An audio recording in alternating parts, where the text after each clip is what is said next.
चला बघूया आपण 8 ऑगस्टला निफ्टी फिफ्टी कशा पद्धतीने वर्क करू शकतं. आजच्या एक्सपायरीमध्ये झालेलं थोडंसं आपण दिलेलं ते बाईंग साईडचं दिलं होतं.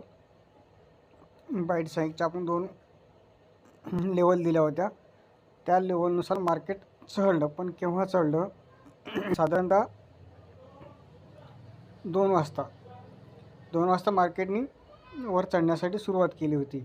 पण जेवढंही मार्केट सकाळी 9:30 वाजतापासून स्लोली खाली पडलं ना, तेवढ्या त्याच्यापेक्षा जास्त पटीनं मार्केट ही वर गेलेलं आहे. म्हणजे आपण दिलं होतं की आज मार्केट वर जाणार होतं आणि आपण दिलेल्या लेवलनुसार मार्केट बरोबर गेलेलं आहे. आपण दिलेली होती लेवल इथं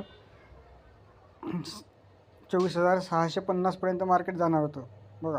तर 24,634 पर्यंत गेलेलं होतं. आज गेलंच आहे. त्याच्यानंतर दिला होता की 24,543 ही पण लेवल त्यांनी घेतलेली आहे. आता मार्केटमध्ये 2 दिवस असं हे होतं आहे की साधारणतः बघा 5 तारखेला आपण लेवल दिली ती खाली मार्केट गिरणार, तर पडलं मार्केट खाली. 6 तारखेला आपण अनालिसिस केलं होतं की मार्केट वर जायला हवं होतं, पण कुठल्या कारणामुळे मार्केट खाली आलं ते सांगता येत नाही.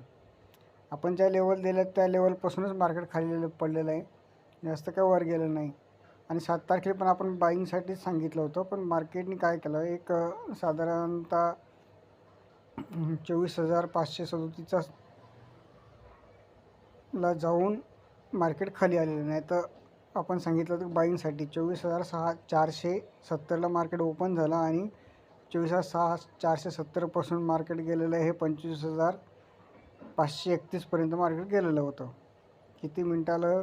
साधारणतः 9:30 वाजेपर्यंत. 9:30 वाजता मार्केट इतका हाय मारला होता, पण नंतर मार्केटने थोडं स्लोली एक्सपायरीच्या कारणामुळं जास्त मार्केट खाली पडलेलं आहे आणि नंतर 1:30 वाजता मार्केटने वर जायला सुरुवात केलेली आहे. बरोबर आहे. आता आपण पाहू 8 ऑगस्टला. 8 ऑगस्टला आपल्याकडे 3 लेवल आहेत. 24,440, 24,537 आणि 24,596.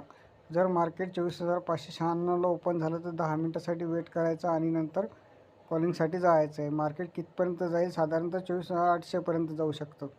आणि जर मार्केट समजा 10-15 मिनटं जर खाली खेळलं तर 24,450 पर्यंत येऊ शकतं आणि नंतर मार्केट वर जायला हवं. 100% वर जायला हवं. पण मी केलेल्या अनालिसिसनुसार मार्केट वर जायला हवं. तर तुम्ही केलेल्या अनालिसिसनुसार काय खेळणार ते सांगा.